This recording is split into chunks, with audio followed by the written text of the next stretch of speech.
Chapter 2. Who be your owner? I, of course, wanted to know where I was, and what had happened, and how. Being rational, my first assumption was that I had been exposed to some drug, some variation of PCP or other mind-altering substance, or somehow I had been in an accident and was now actually unconscious in some distorted mental state, but knew in my heart of hearts that both of these were not the case. I was still unable to form coherent words, much less sentences. The two men were difficult for me to understand because their southern accents were so thick. They were looking at me and continued laughing at my situation. The older one commented on my short, shaped hair, also on my clean-shaven look. He gave me a nudge with the butt of his gun. Shit, who do that? Take a razor to your head, got it all with the swirls in it. Then the boy, you right, Pa. His face, whatever he ate, must have done some hair removing on his face. I was now sitting fully conscious. The trees around me were giant, with Spanish moss hanging from them. I knew from a previous article I had written that this meant I was in the south. The man laughed. Who you be belonging to? You got to be from around here, especially being plumb naked. I wanted to shout out that I was a free man, the boy sneered. Got to be someone close, he peered down at me. Who it be? Butch Seavers or else Missy Stokes. When he said Butch Seavers, he pointed behind him. When he said Missy Stokes, he pointed ahead. I managed to stand up, now holding the sack wrapped around me. My mind was trying to figure out a million things all at once. But right now, an immediate decision had to be made. I didn't even know where I was. I could not speak, and there were two guys in front of me, one with a gun, but faced with the immediate choice of Butch Seavers or Missy Stokes. You don't have to be gifted to make that choice. I immediately waved toward the Missy Stokes way. I kept the sack pulled around me. I was walking better by this time, the entire time trying to wake myself from this what I still hoped was some mental or accident-induced state, but to no avail. Deep down I was aware this was no mental state and that somehow I had been delivered nude and bereft of voice to some time and place in the past. How? I had no idea, but was imminently aware this was no dream. A small black girl of about 10 in a plain sack dress sitting on a wooden box stood up on seeing us staring, mesmerized, as if she was seeing a creature from another world. She did not move, just stood silent, her mouth open. The man with the gun shouted at her. Get your mistress, go on inside, and tell her we found one of her niggers plumb buck naked out by Truman's Creek. The girl stared for a while, then ran up the steps of the big house. She was up the steps in no time and began banging on the door. Shirley, get Missy Stokes! She continued pounding more, repeating this. In a moment, the door eked open to reveal a larger black woman.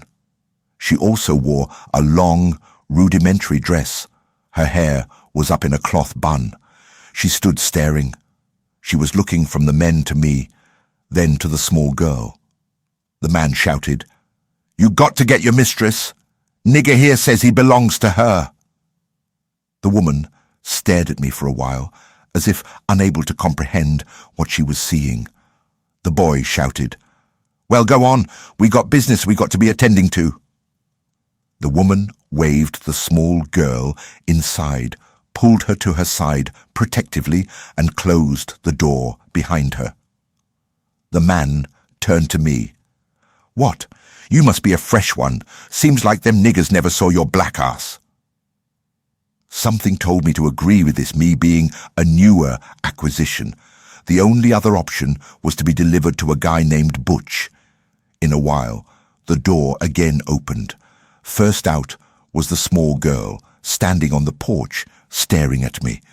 Then, from the shadows of the house, a black woman. She had on a much better dress than the older one who had fetched her.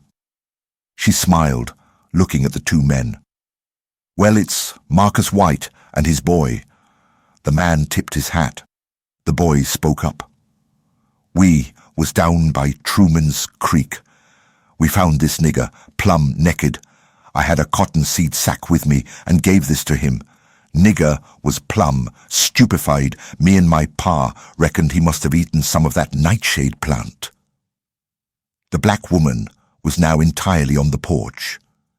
She first shook her head side to side, as if to say she didn't know who I was. She, to me, appeared to be possessed of some measure of quality. She was about 35, looked well-fed, and showed a measure of intelligence. She was about to say something, but I saw she was going to declare that she had no idea who I was. I knew the next stop was Butch. I became desperate. I immediately motioned with my movements. Desperate to look subservient, pleading with my eyes that indeed I did belong here with her. She looked at me more closely. I saw a wisp, she comprehending me, wanting her to claim me.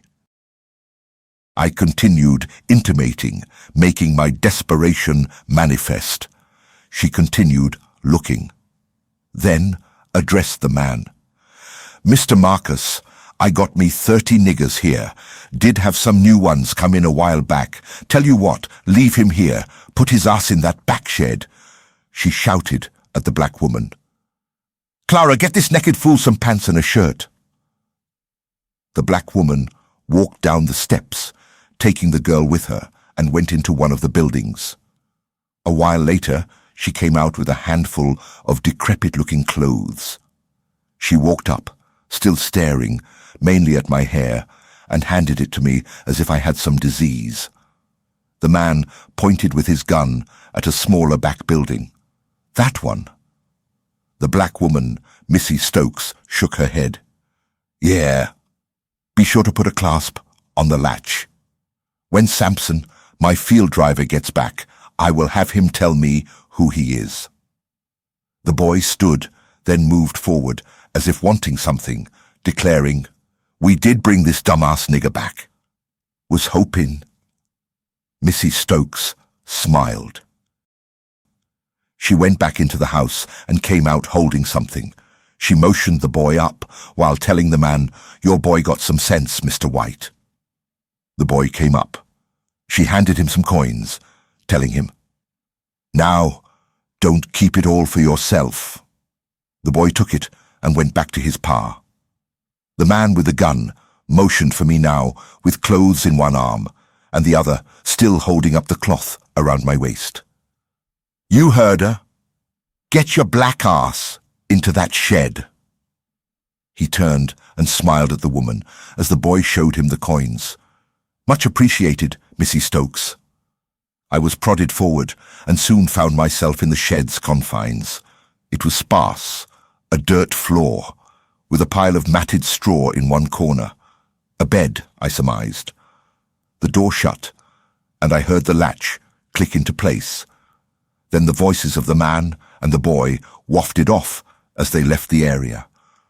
I put on the clothes provided. They were rudimentary beyond all standards, but they were better than holding the sack around me. I sat down on the straw, bewildered and totally exhausted. The straw provided a modicum of comfort. I lay fully out, and as if under an anesthetic, falling into a deep, short sleep. I awoke to the sound of small feet and giggling around the structure. The building was wooden and poorly built, so that I could see through cracks. Children were peering in at me. I sat up, shaking myself. My first realization was, this isn't a dream. With my sudden arousal, I realized I was in the same environment. I was in a state that can't even be imagined, total confusion, fear, and angst.